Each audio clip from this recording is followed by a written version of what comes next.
You're standing in front of the mirror right now, and there's this weight pressing down on your chest that you can't explain to anyone.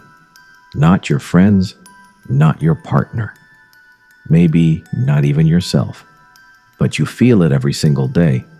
That heaviness when you're about to speak up in a meeting and suddenly your throat closes.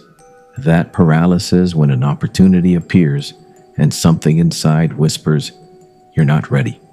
That exhaustion from battles no one else can see. And here's what nobody wants to admit out loud.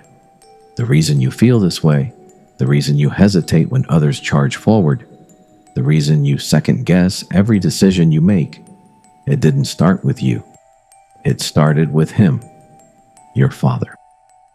And before you close this and say, "Not another blame game," stay with me.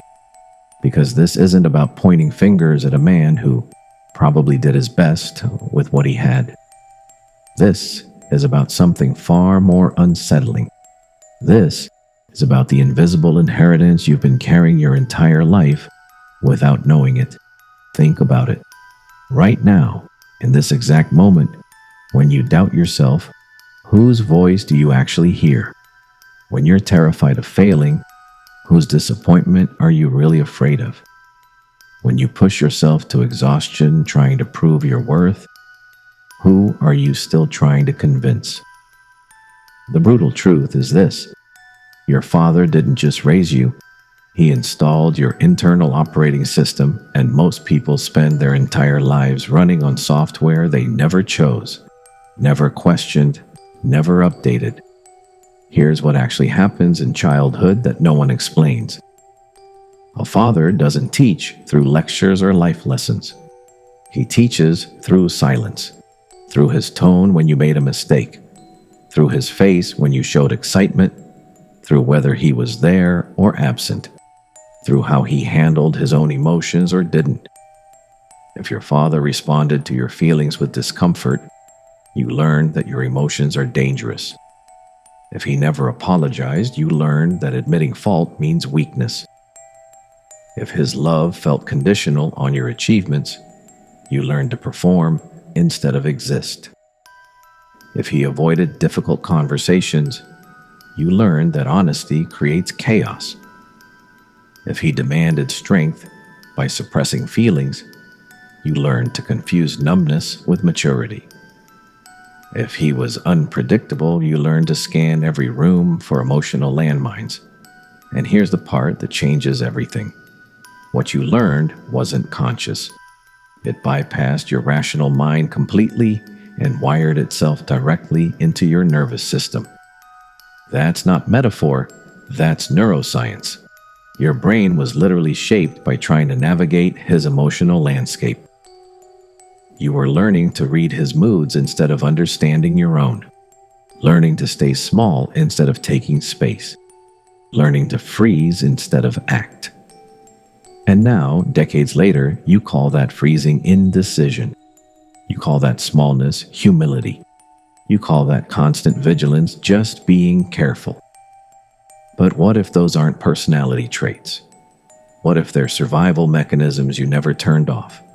Think about the patterns you can't break, the way you apologize for everything, the way you over-explain simple requests, the way you feel guilty when you rest, the way you replay conversations for hours analyzing every word you said, the way compliments make you uncomfortable, the way you chase validation from people who barely notice you, the way you sacrifice your needs to keep peace, the way you shut down emotionally right when you need connection most.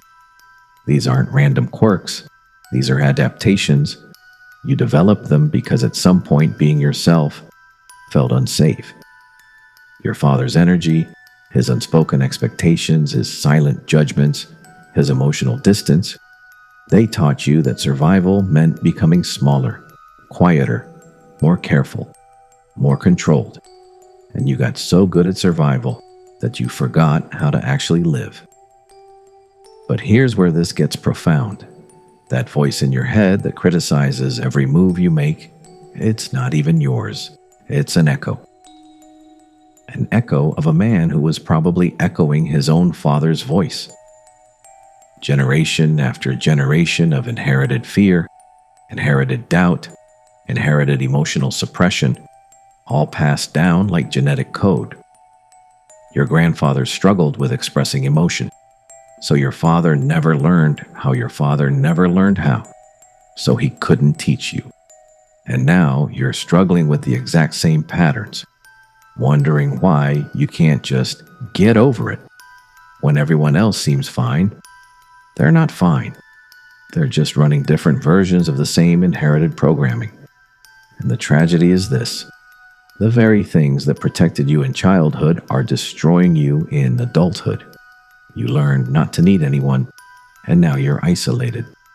You learned to avoid conflict, and now you can't advocate for yourself. You learned to suppress feelings, and now you're numb to joy. You learned to meet impossible standards, and now you're exhausted. You learned that your worth must be earned, and now you never feel enough. Every defense mechanism that kept you safe as a child is now a prison cell you can't escape. But here's what changes everything. The moment you realize this, the exact moment something inside you says, wait, maybe this isn't who I really am, that's when your actual life begins. Because awareness is the crack in the pattern. Awareness is how you stop unconsciously repeating what was done to you. Awareness is how you finally separate your identity from your inheritance. And this is where your power lives. You don't have to continue the story you were handed.